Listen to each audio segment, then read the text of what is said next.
السلام علیکم۔ آج منگل ہے، مارچ کی 9 تاریخ۔ پاکستان میں اس وقت شام کے 7، بھارت میں 7:30، اور یہاں ہمارے اسٹوڈیوز کی گھڑیوں میں صبح کے 9 بج رہے ہیں۔ وائس آف امریکہ واشنگٹن کی اردو سروس سے میں ہوں خالد حمید، خبروں کے ایک بلیٹن کے ساتھ۔ امریکہ نے کہا ہے کہ افغانستان میں 1 مئی کے بعد اس کی فوجی وابستگی کے بارے میں کوئی فیصلہ نہیں کیا گیا ہے، جو طالبان کے ساتھ 1 سال قبل کیے گئے معاہدے کے مطابق افغانستان سے باقی ماندہ 2500 امریکی فوجیوں کی واپسی کی ایک ڈیڈ لائن ہے۔ یہ تبصرے ان رپورٹس کے بعد سامنے آئے ہیں کہ امریکی وزیر خارجہ بلنکن نے افغان صدر اشرف غنی کو ایک خط میں یہ انتباہ کیا ہے کہ اگر افغان لیڈر امریکہ کی طرف سے شروع کی گئی امن کی کوششوں میں اضافے کے تجاویز کو فوری طور پر زیر غور لانے میں ناکام ہو گئے تو ممکن ہے غنی حکومت کو طالبان کے کسی حملے سے خود نمٹنا پڑے۔ ان تجاویز میں مبینہ طور پر افغان عمل کو آگے بڑھانے کے لیے اقوام متحدہ کے زیر اہتمام ایک انٹرنیشنل کانفرنس کا انعقاد شامل ہے۔ جب وائس آف امریکہ نے امریکی محکمہ خارجہ کے ترجمان سے اس بارے میں رابطہ کیا تو انہوں نے کہا کہ ہم عمومی طور پر غیر ملکی لیڈرز کے ساتھ مبینہ رابطے پر کوئی تبصرہ نہیں کرتے۔ ترجمان نے یہ بھی کہا کہ ہم نے افغانستان میں 1 مئی کے بعد اپنی فورسز کی پوزیشن کے بارے میں کوئی فیصلہ نہیں کیا ہے، تمام آپشنز میز پر ہیں۔ روس نے افغانستان کے سرکاری اہلکاروں اور سیاستدانوں کو امن بات چیت کے حوالے سے 18 مارچ سے شروع ہونے والے 3 روزہ کثیر ملکی مذاکرات کے لیے دعوت نامے ارسال کر دیے ہیں۔ ان مذاکرات میں افغانستان کے علاوہ روس، چین، امریکہ اور پاکستان بھی شریک ہوں گے۔ یہ مذاکرات ماسکو میں منعقد ہوں گے۔ افغانستان میں افہام و تفہیم کی قومی کونسل کے ترجمان فریدون خازون نے تصدیق کی ہے کہ کونسل کو یہ دعوت نامہ موصول ہو گیا ہے۔ ترجمان کا کہنا ہے کہ افغانستان حکومت کے اعلیٰ عہدیداروں، چند سیاستدانوں اور طالبان لیڈروں کو بھی دعوت نامے ارسال کیے گئے ہیں۔ افغان وزارت خارجہ کے ترجمان گرین ہیوک نے بھی روس کی طرف سے دعوت نامے بھیجے جانے کی تصدیق کی ہے۔ ترجمان کا کہنا تھا کہ افغان حکومت اس بارے میں مشاورت کے بعد مذاکرات میں شرکت کا فیصلہ کرے گی۔ امریکہ، جاپان، آسٹریلیا اور بھارت کے رہنما اپنے غیر رسمی سفارتی لائحہ عمل کے تحت اس ہفتے کے آخر میں ایک ورچوئل سربراہی اجلاس منعقد کریں گے۔ جاپان کے نامعلوم ذرائع نے خبر رساں ادارے کو بتایا کہ امریکی صدر جو بائیڈن، جاپانی وزیر اعظم یوشی ہیدے سوگا، آسٹریلیا کے وزیر اعظم اسکاٹ موریسن اور ہندوستان کے وزیر اعظم نریندر مودی ممکنہ طور پر جمعے کے روز بات چیت کریں گے۔ سن 2007 میں تشکیل کے بعد ہی 4 فریقی سلامتی مذاکرات یا کوارٹ کے لیڈروں کا یہ پہلے متوقع سربراہی ملاقات ہوگی۔ سمجھا جاتا ہے کہ یہ کوارٹ پورے ایشیا بحر الکاہل خطے میں چین کی بڑھتی ہوئی جارحانہ کارروائیوں کا مقابلہ کرنے کے لیے قائم ہوا ہے۔ بیجنگ نے اس کوارٹ کو اپنی ترقی کو روکنے کی ایک کوشش قرار دیتے ہوئے اس کی مذمت کی ہے۔ امریکی وزیر خارجہ اینٹنی بلنکن اور وزیر دفاع سیکریٹری لائیڈ آسٹن کے جاپان اور جنوبی کوریا کے دورے سے چند روز قبل یہ 4 فریقی اجلاس ہوگا۔ بائیڈن انتظامیہ کے اعلیٰ عہدیداروں کا 20 جنوری کو صدر بائیڈن کے صدارت سنبھالنے کے بعد یہ پہلا بیرون ملک مشن ہوگا۔ امریکہ اور جنوبی کوریا کے درمیان جزیرہ نما کوریا میں امریکی فوجوں کی موجودگی برقرار رکھنے سے متعلق معاہدے کی تجدید مکمل ہونے کے قریب پہنچ گئی ہے۔ دونوں ملکوں کے درمیان پہلے سے موجود معاہدے کی میعاد سن 2019 میں ختم ہو گئی تھی۔ پینٹاگون نے پیر کے روز تصدیق کی کہ امریکہ اور جنوبی کوریا کے درمیان نئے معاہدے کے لیے بات چیت آخری مراحل میں داخل ہو گئی ہے۔ نئے 6 سالہ معاہدے میں اس بات کا تعین کیا جا رہا ہے کہ جنوبی کوریا میں 28,500 امریکی فوجیوں کی موجودگی کے اخراجات دونوں ملک کیسے شیئر کریں گے۔ پینٹاگون کے پریس سیکریٹری جان کربی نے میڈیا کے نمائندوں سے بات کرتے ہوئے کہا ہے کہ نئے مجوزہ معاہدے میں اس عہد کی تجدید کی گئی ہے کہ امریکہ اور جنوبی کوریا کا اتحاد شمال مشرقی ایشیا اور انڈو پیسیفک علاقے میں امن و خوشحالی اور آزادی کی ضمانت ہے۔ اگرچہ اس معاہدے کی تفصیلات ابھی جاری نہیں کی گئی ہیں، تاہم امریکی محکمہ خارجہ کا کہنا ہے کہ اس کے اخراجات برداشت کرنے میں جنوبی کوریا کا حصہ بڑھایا جا رہا ہے۔ تاہم محکمہ خارجہ کے ترجمان نیڈ پرائس کے مطابق صدر جو بائیڈن اس بارے میں زیادہ اصرار کرنے کے حق میں نہیں ہیں۔ ترجمان نے کہا کہ جنوبی کوریا امریکہ کا اتحادی ملک ہے۔ ترجمان نے اس تاثر کو رد کر دیا کہ امریکہ نے اس سلسلے میں جنوبی کوریا کو مطالبات کی کوئی فہرست فراہم کی ہے۔ اس معاہدے کی جنوبی کوریا کی پارلیمان سے منظوری ہونا ابھی باقی ہے۔ میانمار میں گزشتہ ماہ سویلین حکومت کا تختہ الٹ کر فوجی حکومت قائم کرنے کے خلاف جاری مظاہروں میں پیر کے روز کم از کم مزید 2 افراد ہلاک ہو گئے ہیں۔ تازہ ہلاکتیں شمالی صوبے کاچین کے دارالحکومت ماکینہ میں ہوئیں۔ تازہ ہلاکتیں ایک ایسے وقت میں ہوئی ہیں جب میانمار میں 9 مزدور یونینوں کے اتحاد نے ہڑتال پر جا کر فوج کے خلاف احتجاجی مظاہروں میں شمولیت اختیار کر لی ہے تاکہ فوج پر دباؤ ڈالا جا سکے۔ منڈالے میں لوگوں کی بڑی تعداد نے دھرنا دیا۔ ان میں سے 70 مظاہرین کو گرفتار کر لیا گیا۔ پولیس نے تاریخی بدھ مندر باگان میں مظاہرین کو منتشر کرنے کے لیے آنسو گیس استعمال کی۔ برخاست کی گئی آنگ سان سوچی کی حکمراں جماعت نیشنل لیگ فار ڈیموکریسی کے ایک اہلکار نے وائس آف امریکہ کو بتایا کہ پولیس نے پارٹی کے اہلکار خین ماؤنگ لیت کو ہلاک کر دیا ہے۔ صدر جو بائیڈن نے پیر کے روز 2 ایگزیکٹو آرڈرز پر دستخط کیے ہیں۔ ایک آرڈر کا تعلق جینڈر پالیسی کونسل تشکیل دینے اور دوسرا کالج کیمپس میں زیادتی سے متعلق پالیسیوں میں ٹرمپ کے دور میں ہونے والی تبدیلیوں کا جائزہ لینے سے ہے۔ وائٹ ہاؤس کے ایک بیان میں بائیڈن نے کہا کہ عالمی سطح پر خواتین اور لڑکیوں کی حیثیت کو بہتر بنانا درست کام ہے۔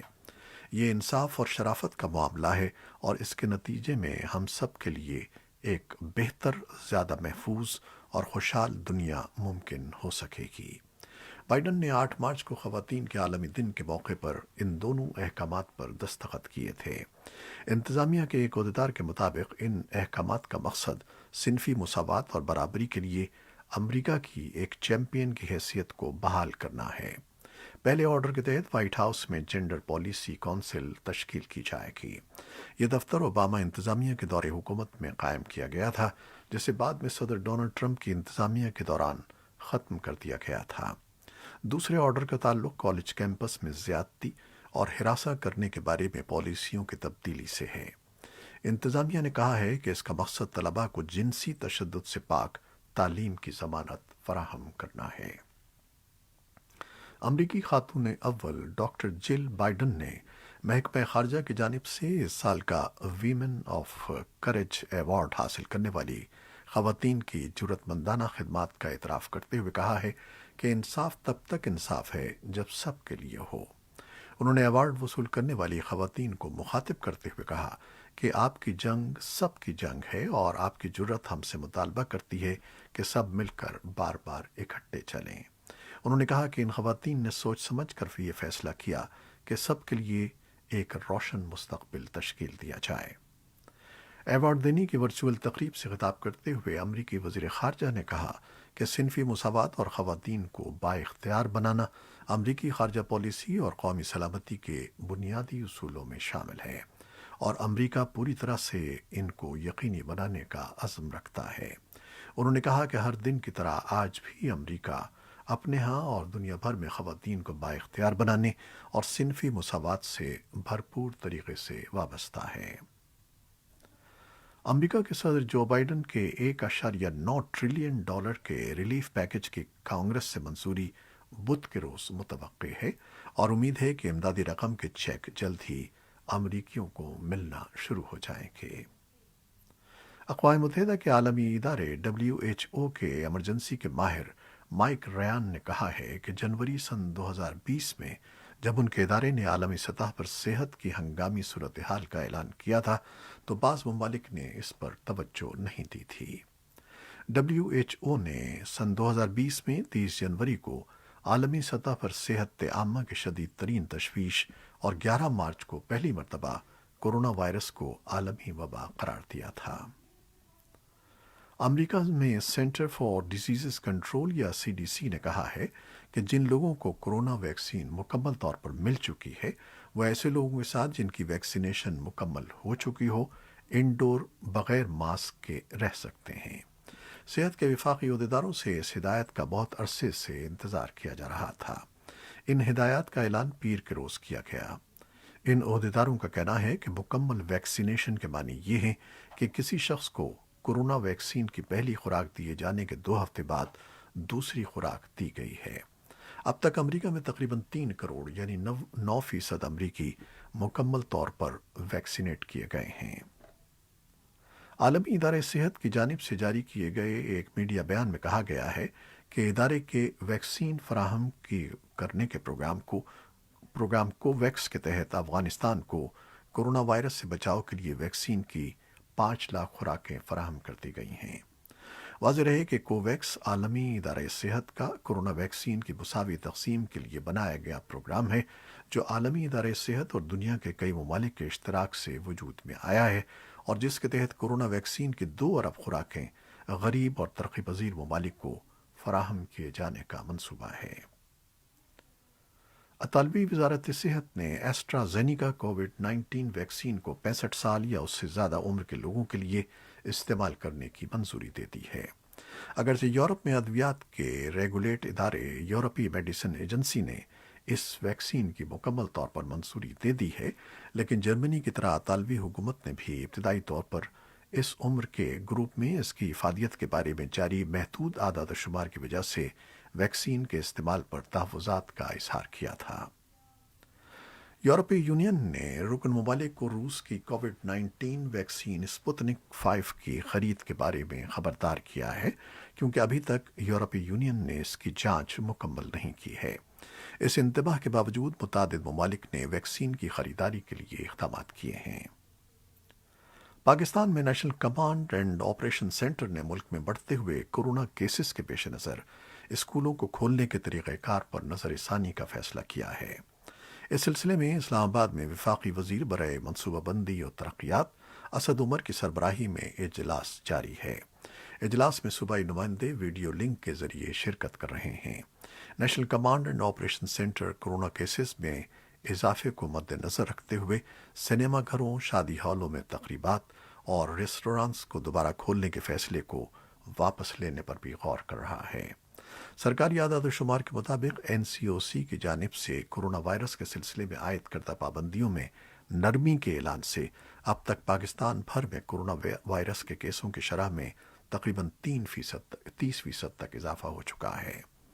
یاد رہے پاکستان بھر میں 10 مارچ سن 2021 سے 60 سال سے زائد عمر کے افراد کو کورونا وائرس سے بچاؤ کی ویکسین لگانے کے لیے رجسٹریشن کے عمل کا آغاز ہوگا۔ پاکستان سے براستہ ایران ترکی تک مال بردار ٹرین کی بحالی کا منصوبہ مزید تاخیر کا شکار ہو رہا ہے۔ اب اس ٹرین کے رواں ہفتے جمعرات کے بجائے مارچ کے آخر میں چلنے کی اطلاعات سامنے آ رہی ہیں۔ پاکستان، ایران اور ترکی نے حال ہی میں اسلام آباد سے تہران اور پھر استنبول تک مال بردار ٹرین سروس کی بحالی کا فیصلہ کیا تھا۔ یہ سروس پہلی مرتبہ سن 2009 میں شروع کی گئی تھی، تاہم گزشتہ 9 برس سے اس روٹ پر کوئی بھی ٹرین نہیں چلی ہے۔ سرکاری سطح پر اس ٹرین سروس کے بارے میں ابھی تک کوئی حتمی تاریخ نہیں دی گئی ہے۔ وائس آف امریکہ سے بات کرتے ہوئے انقرہ میں پاکستانی سفارت خانے کے ایک اہلکار نے نام نہ بتانے کی شرط پر بتایا کہ ابھی تک سفارت خانے کے پاس اس ضمن میں کوئی معلومات نہیں ہیں۔ الیکشن کمیشن آف پاکستان میں سینٹ کی اسلام آباد سے جنرل نشست جیتنے والے یوسف رضا گیلانی کو نااہل قرار دلوانے اور ان کا نوٹیفیکیشن فوری طور پر روکنے کے لیے PTI کی درخواست مسترد کر دی گئی ہے۔ الیکشن کمیشن کا کہنا ہے کہ ویڈیو میں یوسف رضا گیلانی کا نام کہیں نہیں آیا ہے۔ کارروائی کرنا چاہتے ہیں لیکن شواہد ٹھوس ہونے چاہیے۔ پاکستان سے چین سے ملحقہ علاقے شمالی گلگت بلتستان کی اسمبلی نے ایک قرارداد کے ذریعے وفاقی حکومت سے عبوری صوبے کی حیثیت دلوانے کے لیے متفقہ طور پر ایک قرارداد منظور کی ہے۔ یہ قرارداد وزیر اعلیٰ اور حزب اختلاف سمیت مختلف سیاسی جماعتوں کے ممبران اسمبلی نے پیش کی ہے۔ اس قرارداد میں گلگت بلتستان کو عبوری صوبہ بنانے اور اسے قومی اسمبلی اور سینٹ میں نمائندگی دلوانے کے لیے ایسی آئینی ترامیم کا مطالبہ کیا گیا ہے جس سے مقبوضہ کشمیر کے بارے میں اقوام متحدہ کی قراردادیں اور کشمیریوں کی جد و جہد آزادی متاثر نہ ہو۔ محکمہ موسمیات کا کہنا ہے کہ رواں سال فروری کا مہینہ پاکستان کی تاریخ کے گرم اور خشک ترین مہینوں میں سے ایک رہا ہے۔ اس مہینے میں پاکستان میں اوسطاً 84% کم بارش ریکارڈ کی گئی، جبکہ سندھ بھر میں مسلسل 2 ماہ سے بالکل بارش نہیں ہوئی ہے۔ یہ تھیں وہ خبریں جو فیس بک لائیو پر ہم نے آپ کے لیے پیش کی۔ ہماری ویب سائٹ اور یوٹیوب پر یہ بلیٹن پوسٹ کر دیا جاتا ہے، جسے آپ بعد میں بھی دیکھ سکتے ہیں۔ خالد حمید کو اجازت دیجیے گا۔ اللہ حافظ۔